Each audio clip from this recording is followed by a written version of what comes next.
Good afternoon and welcome along to the Blues Brothers podcast, the alternative Rangers podcast. As Bradley Walsh would say, the chase is on as Rangers' topsy-turvy campaign has had more returns than a Kenny Miller Rangers career. A season that started similar to Lana Wolf, legs in the air, shagged by everybody, only to end up in a wheelchair during the Russell Martin era. But Danny Rule's Rangers are now within touching distance, and a win on Saturday could yet turn our American nightmare into the American dream. Joining me to discuss all that and more, my very good friend, Mr. Ross Clark. Ross, how are we, mate? Very good, mate. Very good. Just it's that kind of period between Christmas and New Year where you don't even know what day it is. You're kind of like, what's going on? How are you, mate? How's the recovery? Aye, mate, a bit fragile, to be perfectly honest with you, without getting into too much detail. But hopefully I'm on the road to recovery like our very own Lana Wolf. I saw her at Ibrox last weekend in the wheelchair, mate. So she's obviously in a worse state than what I am, but pretty much a similar circumstances. Mate, you know what I used to enjoy about this time of year, mate?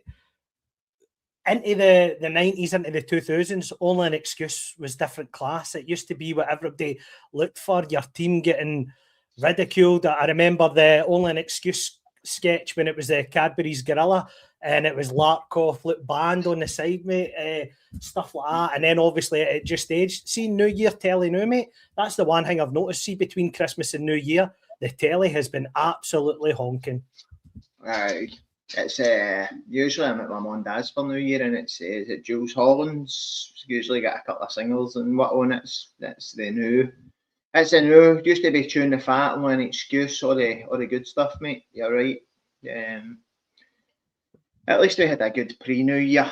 The TV was decent last night for once.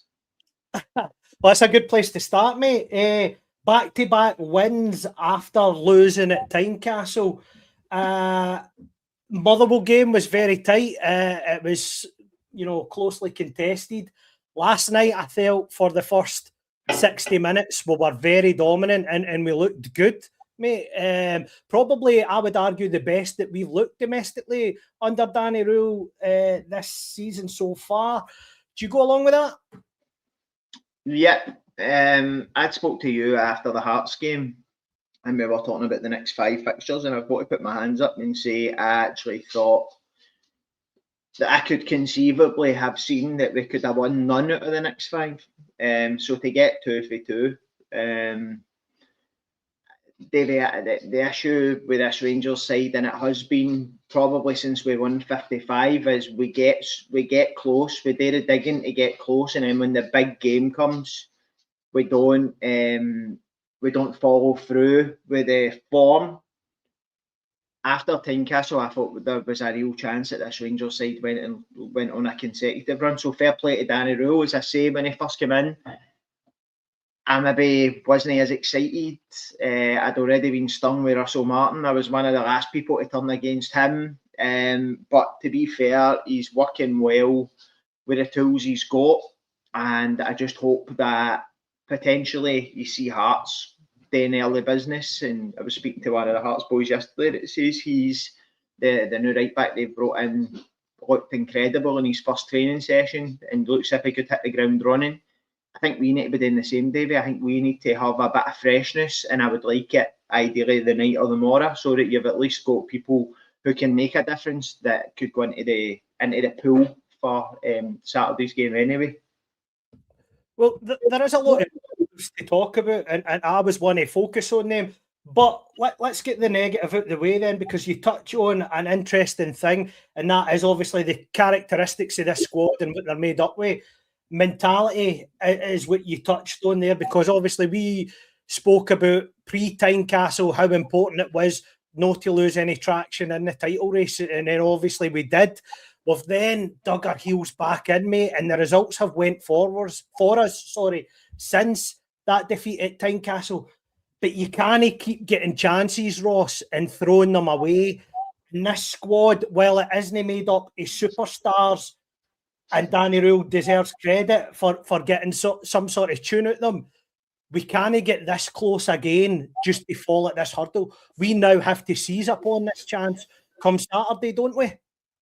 Yeah, I see Curry in the chat, and me and Curry are in a group chat together. It's kind of one. I've bought some boys for the journal and whatever, and we were actually saying that last night in that chat that Hearts at Tynecastle was the game where this team had to show that they had the testicular fortitude to go and win a big game when it really matters. And I suppose you could say the last two games have been big games because you're trying to stay in the race. But this is the one, Davie, where you're going to the home of your rivals.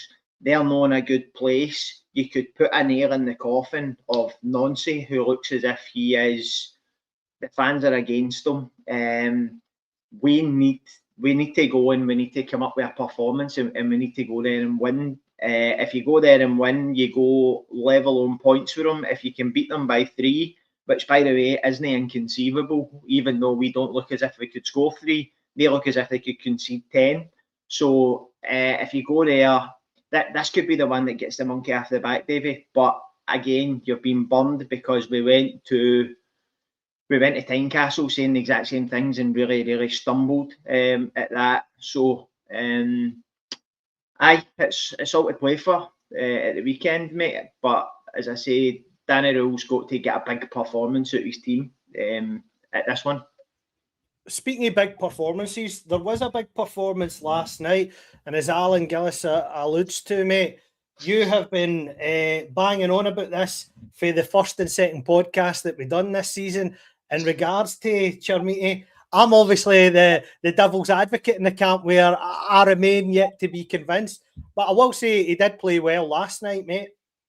What I thought was interesting was his best stuff for me came deep. So I kind of want to put this to you as a packaged question, if you will. What do you think the type of player Chermiti is? How do we get the best out of him? And if I was to talk about a front three on Saturday and how we could hurt them, we'd almost gone back to that Gerrard formation where you play 2 10s, and I would use Moore and Chermiti as the 10 and try Gassama through the middle and exploit that pace. Because I think, see, if you play Chermiti in the 10 against them on Saturday, what you've got is you've got Wani, Scales or Trusty coming deep out of position. That then leaves gaps. And as you could see against Motherwell last night, they couldn't cope with midfield runners. So see if you maybe throw an Asgard in there and you've got Barron and Raskin as your protection. I think there's space to exploit if you're clever. And I think maybe by putting Gassama through the middle and playing the 2 10s, Moore and Chermiti, we might actually get joy out of that. What's your thoughts, Ross? Last night, for the highlights I seen, it looked as if Motherwell absolutely killed them on the wings. So I would actually go wide. I would play wider, but inside cutting in. I think the problem we've got the new, Davie, and I spoke to you about this last night when we were texting back and forward during the game, is we play one up front, and Danny Rowell, for me, has solidified defence, and we're hard to break down, and we don't look like conceding many. But for me, when you've got one up front and Chermiti's running the channels, he's occupying a back three on his own last night. He's dropping deep, he's holding the ball in. With that technical ability, I told you I seen in him in week 1 of the season, where I said he's got a touch, he's got good movement, he's got a clever, but it's no clicking. Maybe he isn't what we conceive to be a Rangers number 9 in the mould of Marco Negri, Ali McCoy, guys that just score goals. But in this formation, he's having to occupy a back three last night on his own. And I think the problem is we've solidified the defence, which is great, but we don't have those people that when he pulls in deep and holds the ball in, we've nobody running off him. So I don't know, against Celtic at the weekend, does he potentially change it altogether and go kind of 4-2-2-2 and go with Miovski just ahead of Chermiti? Because I think Miovski's your best chance at a goal, but I think Chermiti's your best chance at really disrupting their backline. And as you say, if you've then got Gassama, and the only problem with that is you're putting Moore onto the wing, which I don't think, but if he's coming inside, again, it's one of the ones that you're trying to fit puzzle pieces together, and Danny Rose done really well at that, Davie, in my opinion. But Chermiti's got to start. I would potentially now give Chermiti the next 3 big games, because I think that in the games, the ability to hold the ball up, Miovski's not going to hold the ball up for you. We've seen last night, as soon as Chermiti went off, Danilo's not going to offer you that either. So I think Chermiti could come out of the next 3 games as one of your most important players. See, the only reason I suggested the sort of 2 10s and 1 up top is I think you can hurt them. They touched on that in the Premier Sports analysis last night, and the Motherwell manager was very forthcoming, and what he said was, you know, he set his players to sit on Callum McGregor and stop the supply, and that stopped him playing.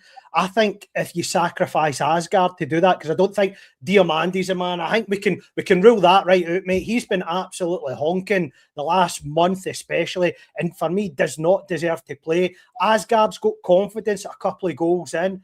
I think if you sit him, and obviously Danny Rule talked about last night how he's moved them to the right-hand side of the pitch. Well, that is their left-hand side of the pitch where McGregor comes to pick up the ball. So I think the two could marry well there. We can stop the supply to McGregor, and then you're looking for Raskin and Barron to attack the spaces and look for quick turnovers and really hurt them in transition. I think that is how to get to them. But obviously, it's all good talking about it in theory, mate. The practice is very, very different. I'm sick of us giving up our creative players and wasting them to nullify Callum McGregor, mate. We've done it with Barami for most of last season, and this season we're talking about, I want our attacking players to be getting forward and trying to hurt them, no babysitting. If Nico Raskin, everybody keeps telling me, is this ball-winning midfielder better than Barron, does it? Go and stick Raskin on him and say, see, everywhere he goes, you go. But you can't, because he's not got the tactical discipline to just sit on him. He would be all over the place. He's like a burst hose at times.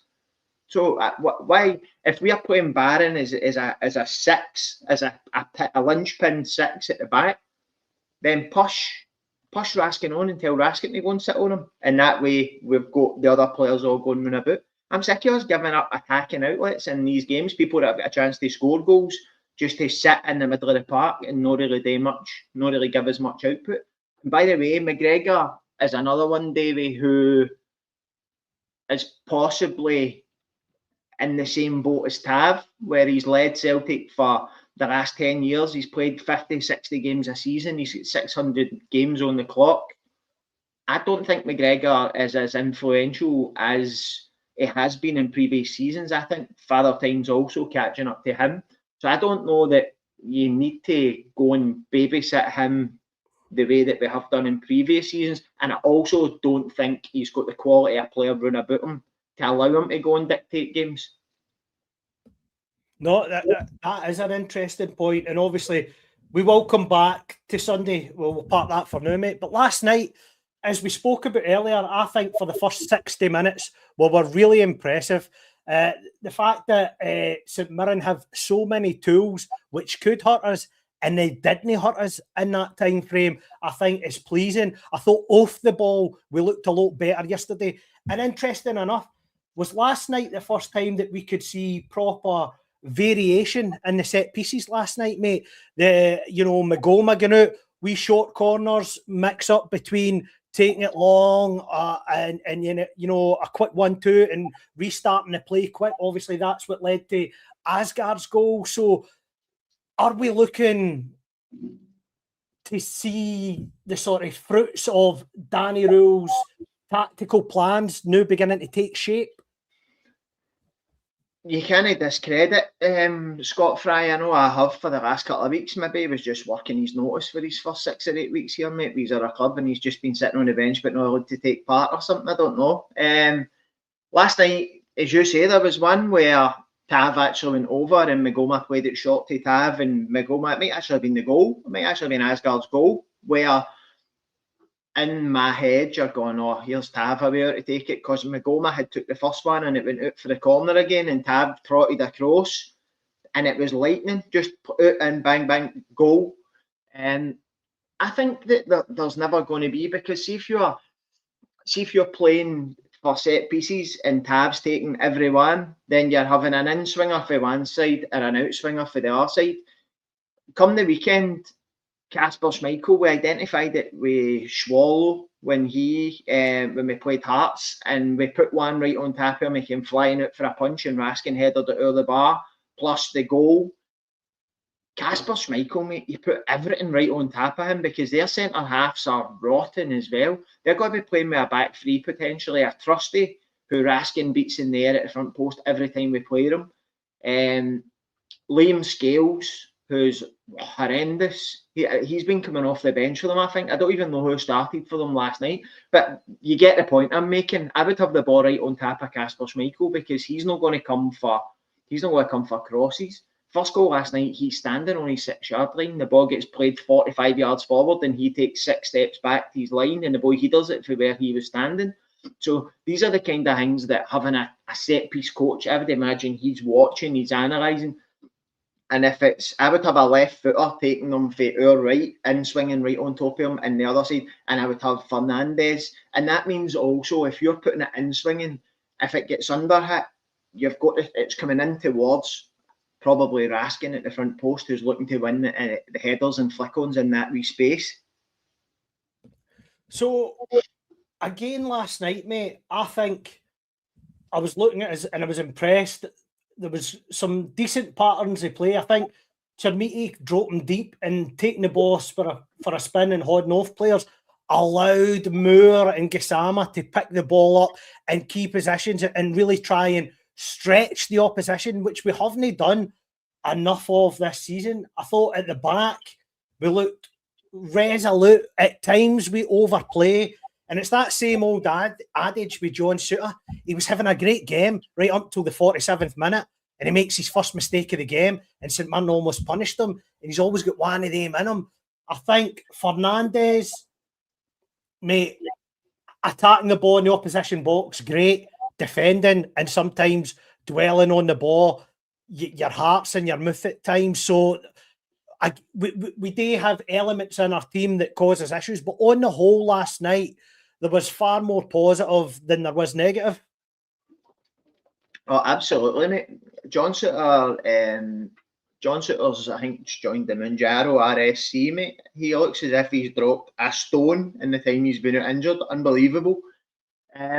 On Fernandez, he's an interesting cat, isn't he? Because you look at his ability on the ball, his composure, and I think that, remember that Bugera used to do that, a centre half that could play a bit, but the big guy doesn't seem to get affected when he does make a mistake. It's not as if his head goes down and he doesn't try it again. So see what you're losing, and that he'll give away a chance again doing that. Quite often, if you actually watch the way the game pans out, he'll beat the press and he'll invite a press, which frees up other people. So it's one of the risk-reward ones for me, Davie, where 4 times out of 5, he'll break free, he'll bring a striker in, he'll draw somebody towards him, or he'll be able to skip a press. But there's that 1 time out of 5 that you're relying on somebody pulling him out a hole. And I suppose the issue is, if it's Maida that's nipping the ball off him in those areas at the weekend, do we have somebody that's going to catch up with him and stop him? Inevitably, he turns into R9 every time he plays against us. He finds composure and scores goals. So it's a risk-reward thing. And for a young guy who's really still cutting his teeth in football into this season, was it Peterborough last year? And he's now playing in bigger stadiums for a bigger team with much bigger expectations. I think he'll come good, mate. I would start him and Souttar at the weekend anyway. That's for sure. And see beside them, let's come to Jim Cunningham's point. Who plays it right back for you, mate? If you're starting out at centre half, Sterling plays it right back for me. Magoma plays it left back. Be interesting. There's some wee rumours going about this morning that Penners is on our radar, somebody who we should have signed in the summer. Never, James Penrice. And let me tell you, Davie, if we can get James in, who is Scottish, homegrown, of good stock, one day left foot, mate, that could make a real difference to us, because I think Magoma offers us something getting forward, but maybe doesn't have that end product. James Penrice has got end product in spades, mate. He could be a real difference maker if we can get that over the line. Interested, mate. So we'll come back to, Sunday and the final sort of formation, how you think will line up, and if you indeed do think that we will add to the squad. But there is a player that we have criticised at times, on and off, the last 3 years, mate, on a variety of podcasts. On this one, we've touched on him in depth. I think he really sold the jerseys at Tynecastle, and that is Jack Butland. Last night, mate, we also saw the very best of Jack Butland. But when we conceded the goal, is it fair to say we almost also saw the worst of Jack Butland? Jack Butland is back to Manny Fernandez. You're going to have, he produces world-class saves. He saved 7 of his last 8 penalties, Davie, and that's ridiculous. That's off the charts. Great record. And then the ball comes to his feet. He gives it away. Tav Dally's on it. They get a corner. Ball comes in. Boy, he does it at him. Should he just tip it over the bar? He slaps it back into play. But see, when the header comes in for me, he gets beat at his near post by a tame header, and he gets a full hand on it. But how can you be? I don't want to criticise him. Before, as you know, I've stuck my boot into Jack Butland when he's been poor. But the worry is, I seen his press conference pre-match, and he says he's watched the Hearts game back, and he doesn't think he's ever conceded a goal like that in his life before. I could probably show you 5 he's conceded like that at Rangers. And you're going into another must-win game where you're going to need your goalie to pull off saves, that there's big pressure, that we need to again show that testicular fortitude. And I've said before, I don't think Jack Butland's ever had an Old Firm game where you come at the back end it and go, he saved us that game today. Whereas McGregor, you think back to even in the 55 season, the one Griffiths hits for the edge of the box and he tips it onto the post, and he's that wily and smart and clever and used to winning that he's kidding on. He never touched it and it's a goal kick and all that. I've not had that performance like that for Jack Butland in an Old Firm game yet. But I could give you 3 or 4 where he set the knickers and cost us points. So, again, don't want to put the boot into him. An interesting stat, Davie, and it's something that Johnny McFarlane pulled out last week when I was watching the Rangers review it. He says that, and it's back to stat shagging, right? So I'm going to apologise for that now. But he says Jack Butland this season has conceded 2.1 less, more goals than the stats say he should have, whereas at that point Swallow had saved 2.5 more than he should have at Hearts. So that's a 5-goal swing in goalkeeping errors with shots they should be saving. And Butland saved about 4 penalties that would have a 0.2 chance of saving. So maybe the stats back up what me and you have been saying, that he's maybe not been as good as folk like to think he has been, and that a lot of the saves they make are quite routine. But again, I don't want to go in too footed on him on this podcast when he saved a penalty last night, and potentially has secured you 3 points, even though I would say he should have done better with a goal. It's an interesting one, because I think the issue is, as you say, Rangers goalkeepers to me are the elite, like you describe, your McGregor, your Kloss, your Gorham, your Woods, all these keepers that make their name in the big games. And for me, Jack Butland is yet to do that. I think when things were tight in the League Cup semi and we're playing with 10 men, just after the restart and extra time, he throws one in that's right down in front of him. And again, you think back to the Scottish Cup final when he throws that one in Adam Ida. He's got too many repetitive errors, and I think pressure is a telling sign for a goalkeeper. I think Jack Butland has been convincing for Rangers when Rangers have been, dug meat, scraping draws during the Russell Martin era, hanging on in games. But it's Jack, anytime you get close or sniffed to challenging the league during his whole 3 and a bit years that he's been here, every time you get close, you think when Clement's team made the summit at Rugby Park and we won 2-1, and then the next game against Motherwell, we throw it in.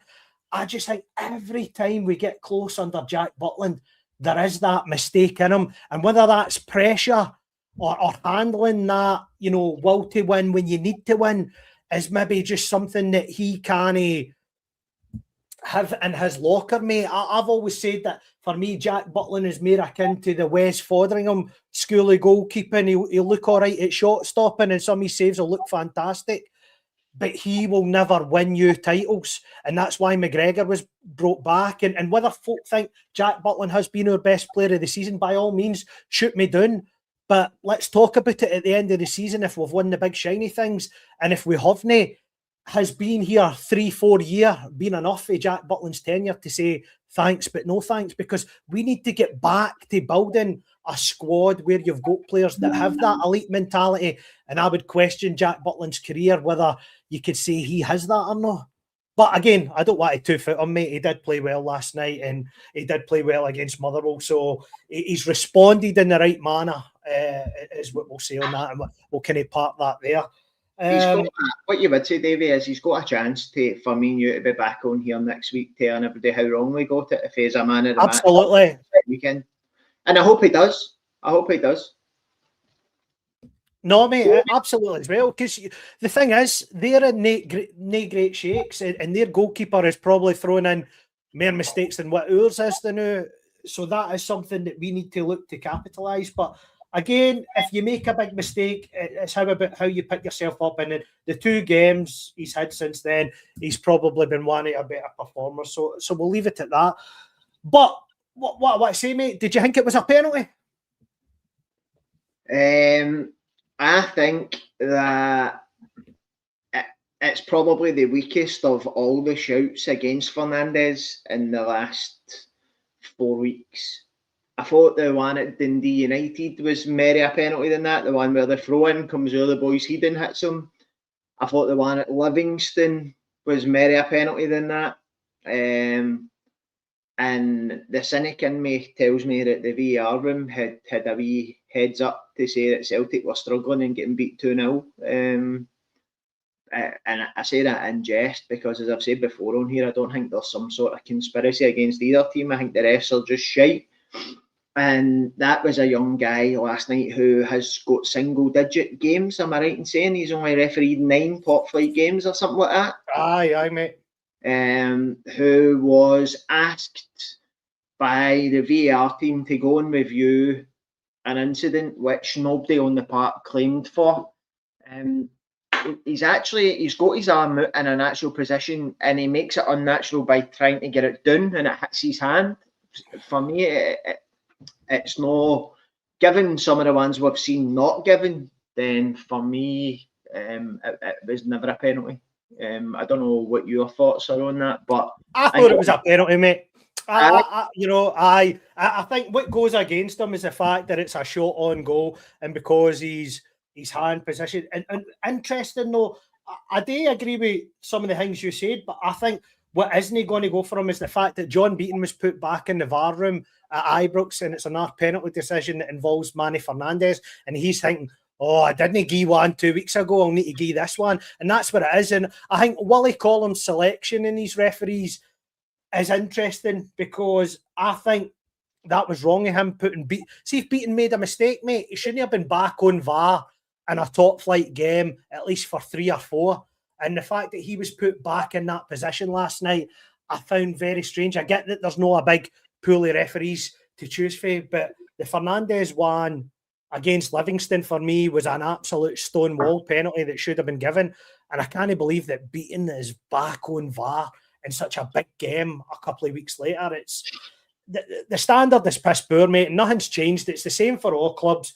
I agree with you. There's no conspiracy theories. It's just the worst crop of referees that we've ever seen. So I also thought, mate, the two good the two good things last night was the goals that we scored, and we were playing well last night. But what worried me was when we were on top, mate. I don't know if the manager got his changes right. I think that affected the momentum that allowed St Mirren back in the game. Do you go along with that? Because I think it's maybe a thing on Danny Röhl's Rangers career that his tactical tweaks and his substitutions, 9 times out of 10 for me, he hasn't got right. Mate, I thought last night, for a guy who has always said, and I hear podcasters saying the same, Stevie Clifford's been saying it since the minute he came in, the next game's the most important game. Win the next game, then worry about the next game. Win the next game, then worry about the next game. To not even have Sterling on the bench last night, I was like, surely he could give you 20 minutes. You don't just bomb him at the squad.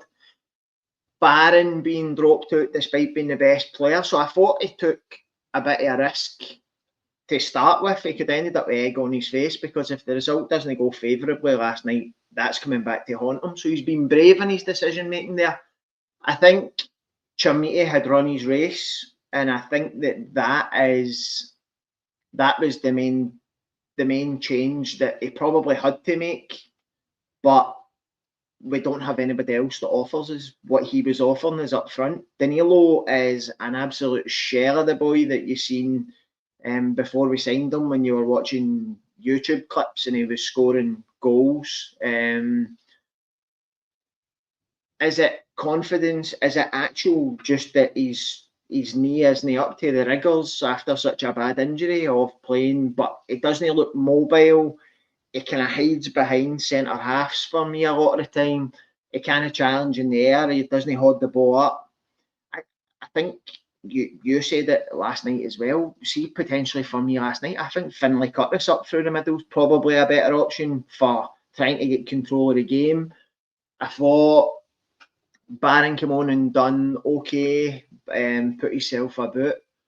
But I mean, I'm actually racking my brain to remember who the subs were. But we totally lost control of the game as soon as Chermiti went off, which I think was the biggest one. And I don't. Well, he moved Tav into right centre half and brought Aarons back one, and then he brought Incialo on as well to give Suter a rest. And again, this is no disrespect to Tav, but I think he's been really poor recently, really poor. And I think, as you said, you quite rightly said earlier, you've got to start Sterling at right back on Saturday. But my worry is, Ross, there's nothing on the bench. I mean, Dowell and Matondo were on the bench last night and didn't get used, obviously, but there's nothing on the bench to change things for us if we're under the cosh, yeah? No, not last night. But as I say, if you put Sterling on the bench and he can give you 20 minutes, if Suter needs to come off, or whereas we've put Encialo on and we've moved Tav in one, you've got somebody that can play both their positions quite naturally, rather than sticking on a young guy who's potentially not had many minutes, or moving Tav in, which I hear quite a lot of folk praising Tav at right centre back. I think he said one good game there, the Man U game last season or something like that. That was it, mate. That was it. And that's been kind of what folk are hanging their hat on. Mate, James Tavernier is a player who many, and he's actually the owner of the James Tavernier Hate Club. I don't hate the guy, mate. I've never hated the guy. I don't try not to get on his back, but he's another one whose bottle crashes in Old Firm games when it comes to the simple defending of the game. He scored a lot of goals in Old Firm games at the other end, but I want my defenders defending in this game. And it just doesn't give you what it used to give you. It used to give you an attacking outlet. It used to give you good deep balls in. See the likes of the ball Chermiti played in last night. That used to be what Tav would give you, because he could get up and down the line. Doesn't give you that now.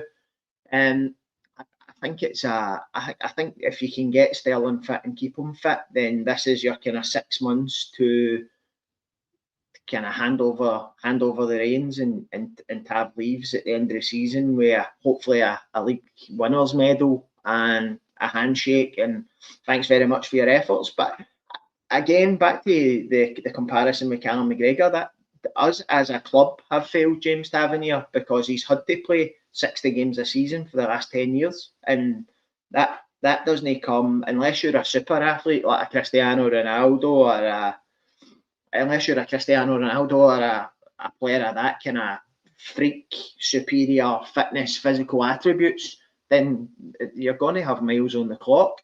So for me, Sterling, over the next 6 months, I'd like to see him staying fit and being able to drop him out for so-called lesser games for Tav to come in, and with the hope that come the start of next season, Dujon Sterling's you're right back and he's had 6 months of consistent football and hopefully put his injury woes behind him.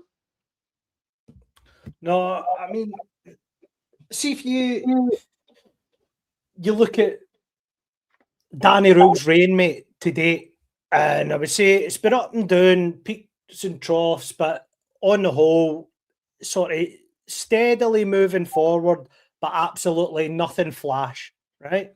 I think that's a fair summary. However, I think it's also fair to say that on his record, the big game win is still eluding him, and it's imperative that he gets that as quickly as possible. We saw with Clement, Beale, Gio before him. The longer that goes on, the bigger the monkey it is on your shoulder and the hard that is to chase down. So we are getting close again, as I said earlier on in the podcast. Does the manager really need this? And if he does get that win on Saturday, what can it do, mate? And that's without transfer business. Can that really then galvanise the squad? Or do you think it is important to get those couple of bodies in early to help them as early as possible and then strengthen that belief and really chase down Celtic and Hearts between now and the end of the season? I think for a feel-good factor around about the club, getting a couple of early signings in shows that the club's got ambition. See if you go and get a couple of decent signings in and we go there on Saturday and even if they're not in the squad, even if they're just in the stand getting a feel for it, if they're coming from a foreign country, they've never experienced it before, I think the club have a real chance to now because the fans are buying in to say, right, we've said it on here before, speculate to accumulate, go out and spend a bit of money in January because you're never, ever going to have a better chance of winning the league. You're never going to have a better chance of winning the league. On Danny Röhl, I still say that you're sometimes better to be lucky than good, and I think that again last night another penalty save, which you can say is it lucky, is it no? For me they've had a chance with an XG of 0.8 or whatever a penalty is to score a goal, but we've seen it with Beale. Beale came in and won his first 18 league games or something along the kind of lines, unbeaten anyway. Clement done the same. Röhl's came in and done well. But where Beale and Clement, we done this with Clement. It was a bit later in the season, I think, but Clement came in, we were X amount of points behind. We went on a winning run, we done well. See, when we got near Celtic and made the chance, we fucking shat our pants. And we went on that mad run where we get beat by Ross County, Motherwell and Dundee, was it? Something like that. I drew with Dundee, mate. Yeah, so we went on that. So Danny Röhl, for me, has to get the big win. This on Saturday, I've seen some people saying it's must not lose. For me, it's must win because if you go there and you win, you really lay down a marker. But as I say, we said the exact same a week and a half ago when we went to Tynecastle and we badly faltered there. So it's massive, Davie. It's massive for Röhl. It's massive for Rangers. It's massive for us. It's massive for the season. Real implications for whether this team's got the balls to go and have a serious title challenge because the fans have come up with the team. And then after Tynecastle, they went down a wee bit. Hearts have then lost, Celtic have lost, and all of a sudden you're back up on a medium. But there's only so many times you can get to there and fall back down before the fans then start turning on the players again and saying that they've not got the bottle to go and make that step and take that real push forward. So Saturday is a lot more than just a must not lose for me. I think we need to go and win to give the fans something to get behind and really motor into what is again the arse end of the season that makes a Brexit in January, because you've got Celtic, then you've got Aberdeen home and away. 3 tough ties. If you can come through them with maximum points, what a position you're in, Davie. What type of side are we the new under him? Are we compact? Are we rigid? Do we hunt the ball enough? You know, do we play it forward quick enough? You know, how, are we just navigating the opposition in front of us, the new mate, rather than have a sort of set style under the manager?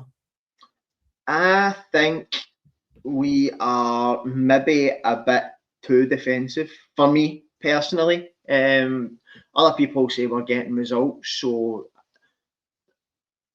I would like to see us going a bit more attacking at times. On Saturday, I would like us to go kind of 4-2-3-1, and as you say, having your Asgard, Gassama, Moore in behind Chamiti, but no user sitting on their wing backs, and because they'll go the 3, the 4, and the 3. But really saying to the 3, no, your job is to Barron and Raskin will sit. The 4 defenders will have a good shape. That's a good 6, and then it's really up to the front 4 to get up, run about Chamiti and hunt down chances. But my worry is, because it's a game away at Parkhead, we'll go with the kind of 3-5-2, which inevitably ends up being a 5-2-1-1, because we don't have wing backs. Even Sterling's not going to be a wing back that's going to offer you up and down the park.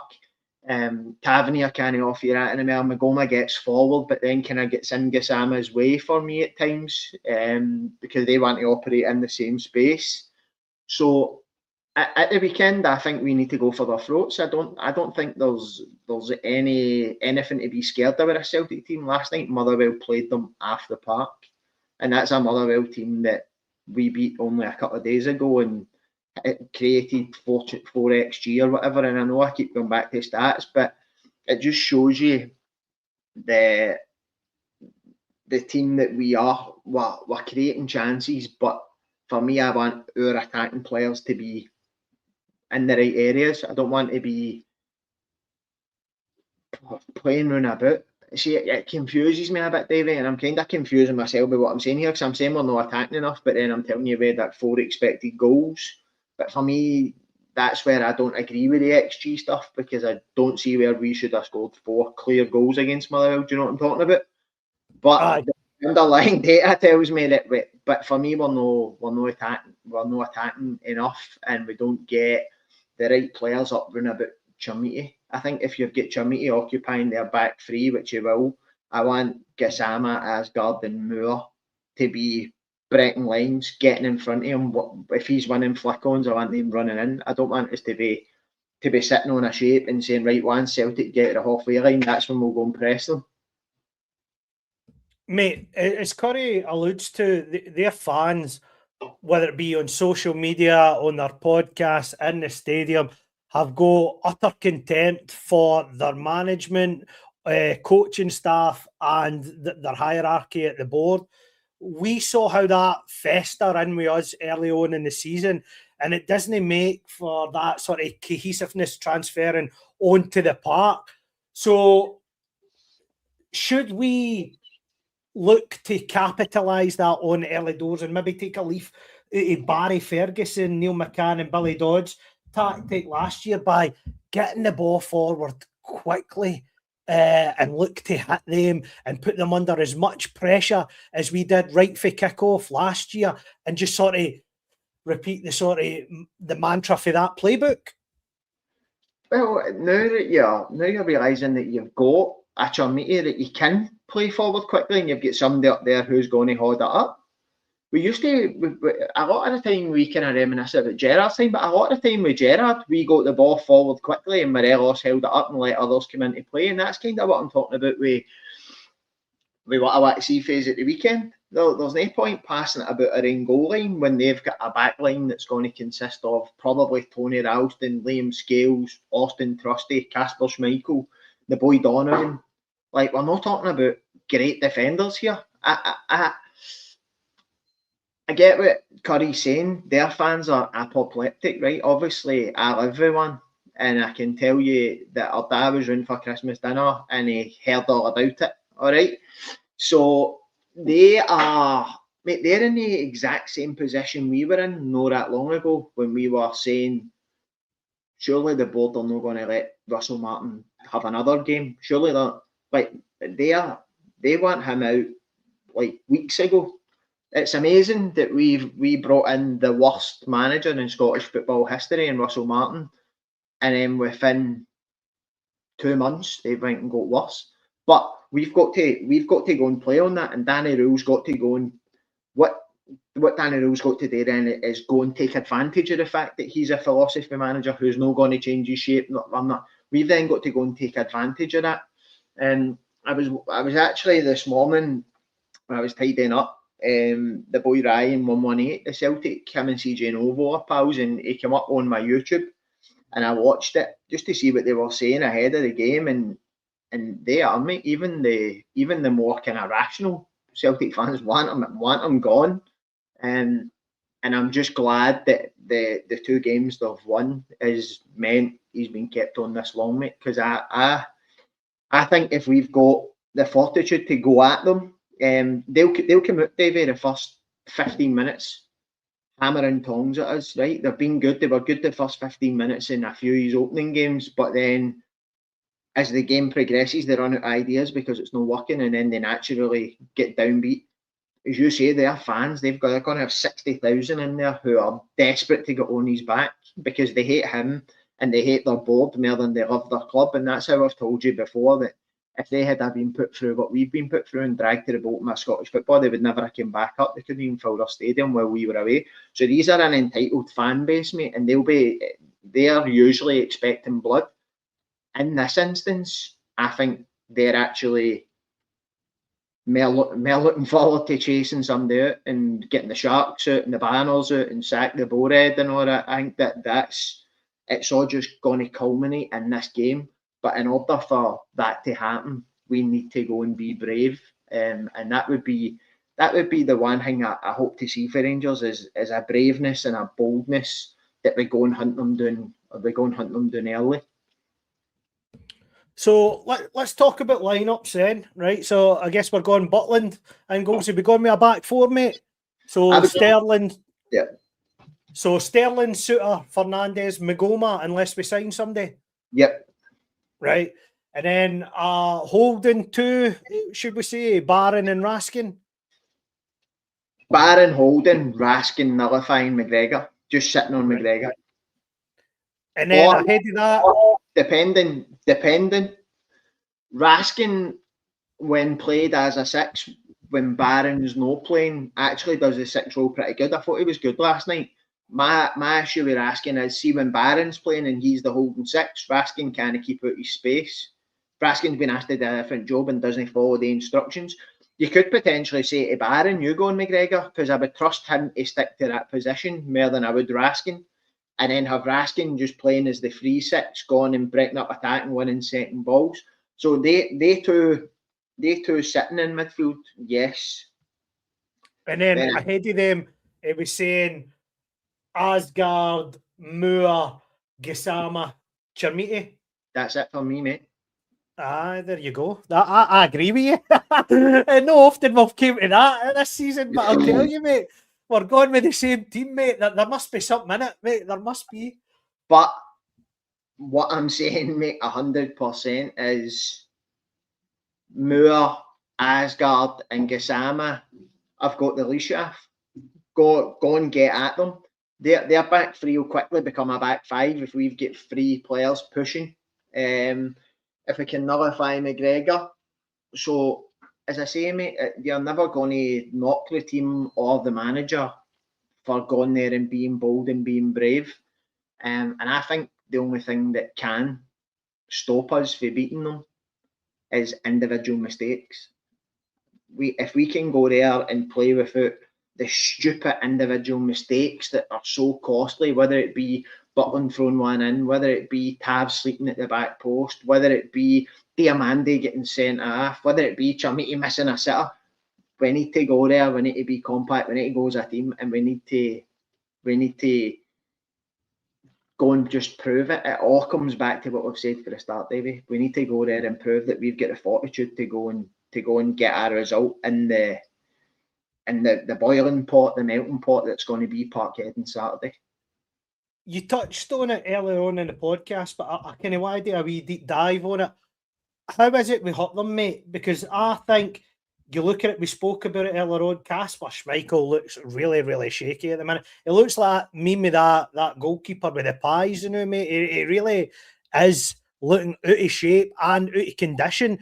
His reactions have been really, really poor of late, and the last sort of stringy 4 or 5 games he said, probably going back to the Kenny McLean game for the Scotland game against Denmark, where he scored the goal for the halfway line. He's looked all out of sorts since then, and he's normally been so reliable for them over the last couple of years, but definitely looks like, as you say, he's not coming off his line.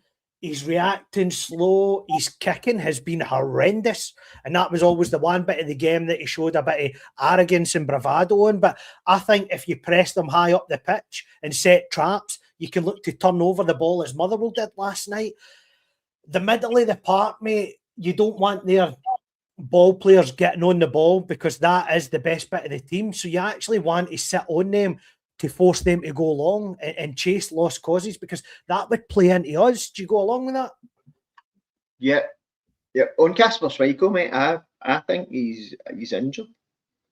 I think, do you remember last season he done his shoulder and he missed a right few games? See, for me, he's came back, he's never looked the same. Diving to his left, it's as if he's scared to land on his left shoulder. You seen it last week. Who scored against them last week? Wasn't Livingston, the boy. No, but he wasn't playing. He wasn't playing in the Livy game. So it was that Sinswallow or whatever his name is. Somebody they were playing the other day. The boy took the ball down. Was it Dundee United?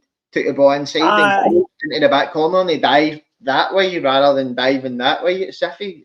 It's just a theory I've got, mate, that he's actually pretty injured.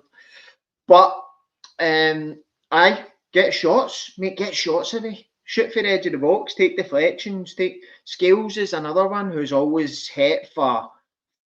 He's always like that out with the horns, and if you have a shot for distance, you're in with a chance, because they play like Siege. Scales, I spoke about it on here before with Suter, just throws himself in front of things. You've always got a chance at taking a nick and deflecting in. Kasper Schmeichel's off form. So I think the most important thing for us is being brave, taking a shot, don't take the ball. And Diamande done this quite a lot last night. It was Diamante, and is having a chance, and there's Chamiti's ran, and there's a pass to play, and cutting back inside and playing it across and overplaying. So I'd just like to see us just gone at them, mate, for 90 minutes. Obviously, as Curry's alluded to here, in the last sort of 20 minutes while we've been on air, they have announced the referee for the fixture. And in the manager's post-match last night, mate, it's the first I've heard him talk about referees or officials since he's been here. Normally, the nice, candid man at the press conference, Danny Rule, everybody's pal, giving out chocolate Santas and all the rest of it, said that this fixture requires a strong referee. Is Stephen McLean that strong referee, Ross? He's probably one of the best of a bad bunch, as we've alluded to before. Is old Father Clancy on VAR? I heard that rumour earlier on. Clancy was on VAR. He is, mate. I was just looking it up there. He is. Clancy's on VAR. He was in charge of their game last night, I believe. He the referee. Aye, was, mate. Aye. Very rare a ref gets 2 games with the same team. So Frank Connor was on the line last night as well. So that's burned our bridges. They've obviously not took into account there was an Old Firm game coming up that the Celtic team were in charge of a game last night. So aye.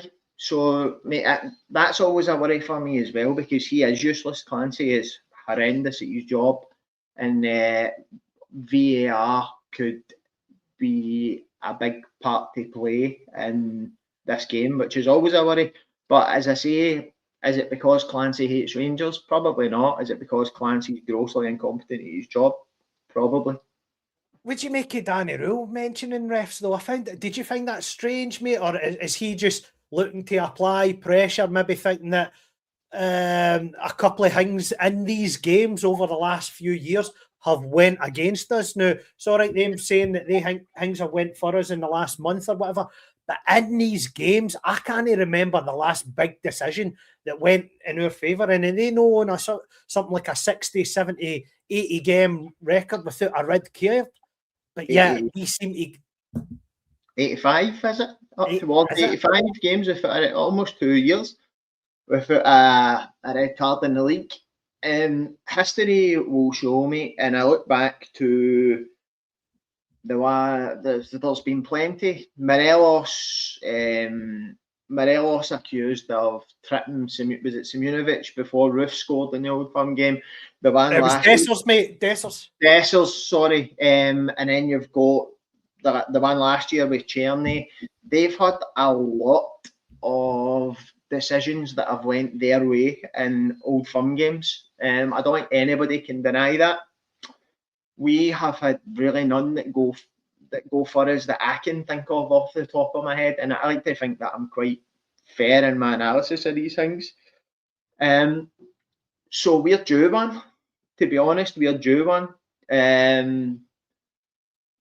But Danny Rule is only saying what everybody else is thinking. So you think that he's come in, he's analysed, he's speaking to people round about the club, he's watching videos, he's probably watching Old Firms over the last 2 or 3 seasons to see where Rangers have failed, and a lot of the time match defining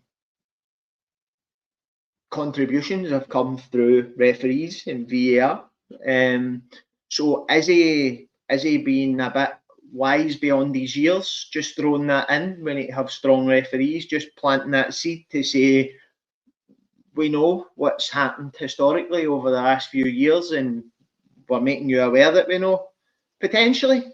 So I don't think he spoke out of turn. I don't think that he probably planned to say that, but I think that it shows a bit of experience beyond his years, and it's probably something that he's learned in the background of some of the teams in which he's worked as assistant in previous terms, just to throw that wee grenade in and then walk away from it.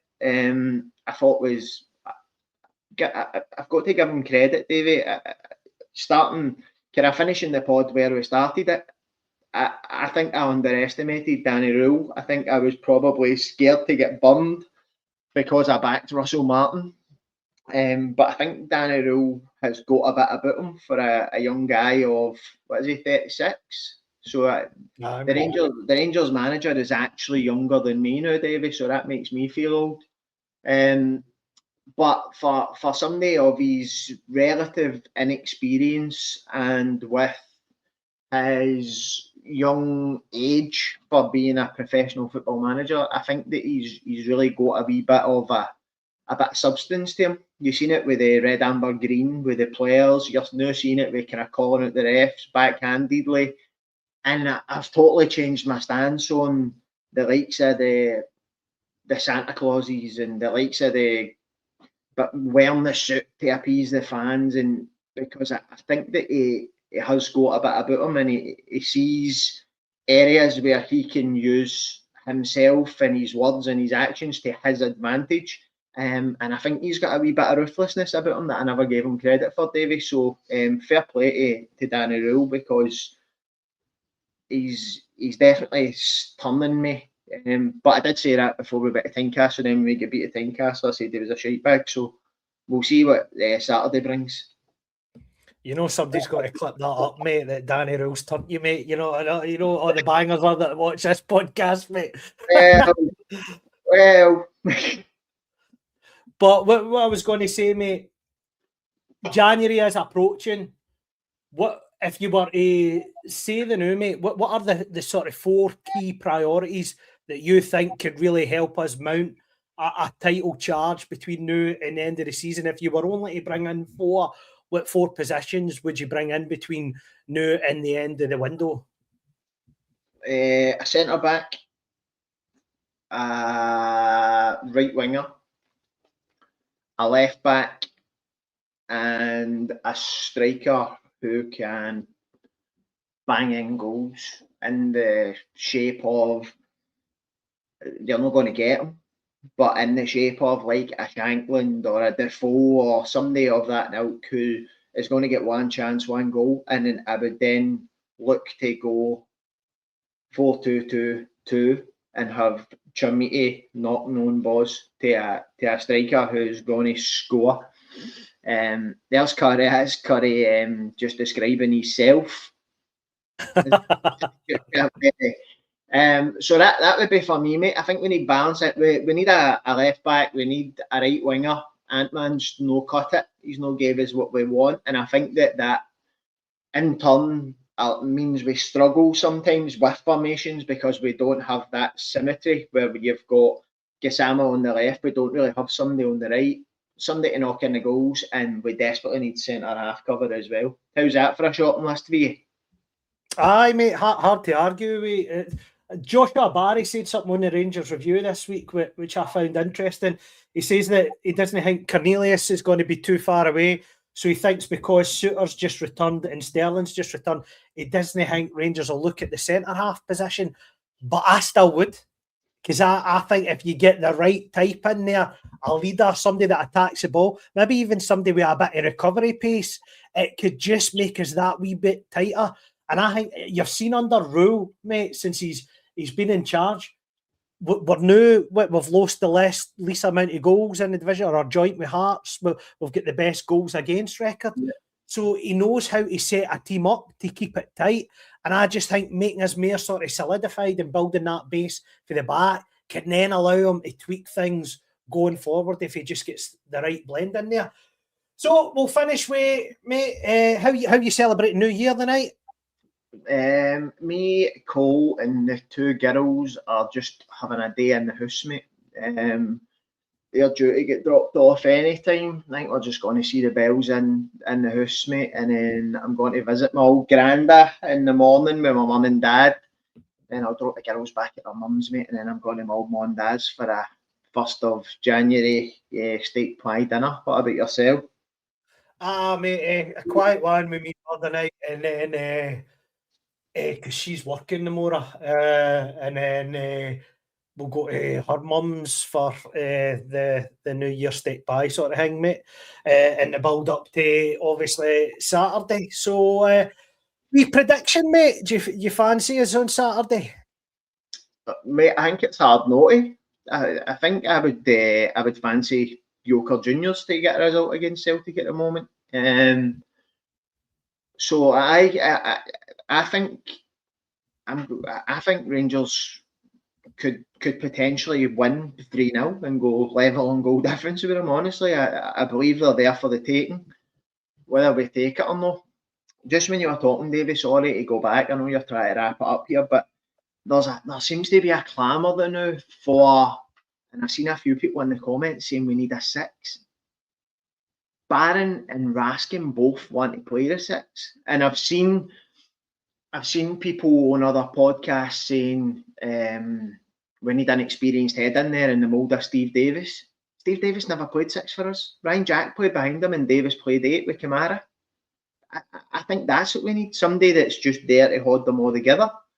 And for me, Connor Barron is a player, and Barry Ferguson spoke very highly of him yesterday. I don't know if you caught that. How underrated he is, how folk talk about he can't pass it, he's no good on the ball.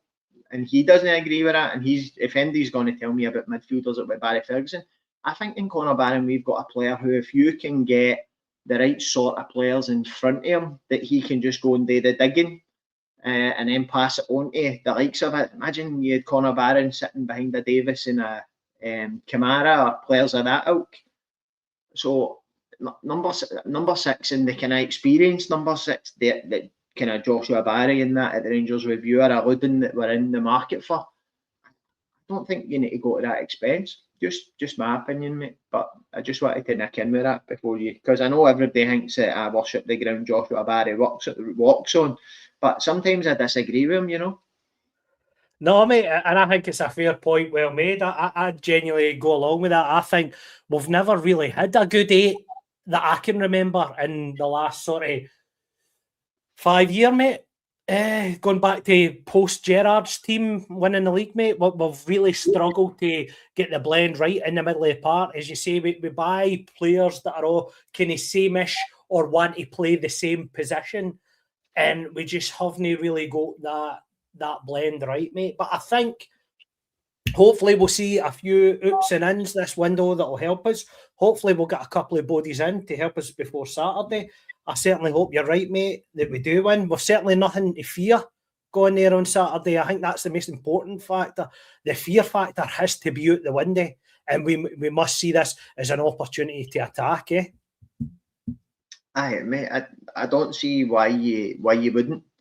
You've got a wounded animal in front of you, and I don't see why you wouldn't go and try and finish them off. I don't see why you would sit back and wait and see what they're going to do. Especially when, as I say, you know that they've got a fan base that are on a knife edge, just waiting to get on their backs. I don't think you allow them to settle into the game. I think you try and go and score early, kill the stadium, metaphorically, because we know how with banners and that they are folk, so that make then celebrations and that they think you actually mean kill the people in the stadium. I just mean kill the stadium atmosphere.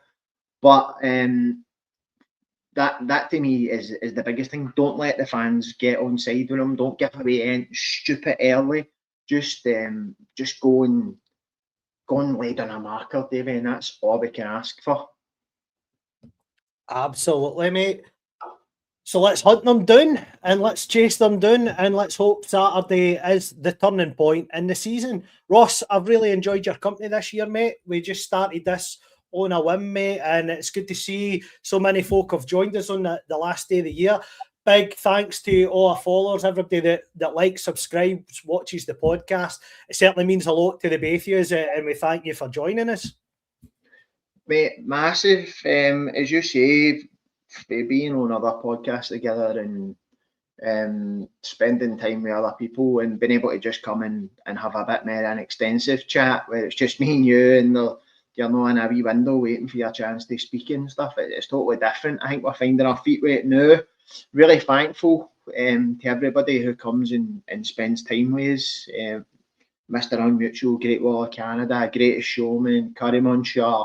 Ones that you see ones that you see in every podcast now, starting to build a wee following, and I hope in 2026 they'll come back and just help us grow, mate. Just hopefully it'll help as well if we can get a winning Rangers team and everybody wants to come and celebrate and talk, because I think a lot of the time people don't really want to speak about the negatives. I think sometimes folk come on to Rangers podcast, I know I certainly do, after a bad result, just to see if they are vindicated by their feelings. I like to go on and hear that other people are hurting and seeing the same things as me. So Alan as well, sorry I missed Alan. Alan's been with us for day dot as well. So from me, Davie, it's just a massive thanks to everybody, a happy, prosperous new year to everybody that sees the pod, everybody that follows the pod. People that haven't seen the pod yet, I wish everybody a happy new year. Best wishes to you and your families. And more importantly, here's to a league title in May. To you and yours, everybody watching, and to absent friends, get into them. It's good night from him, and it's good night from me. Good night.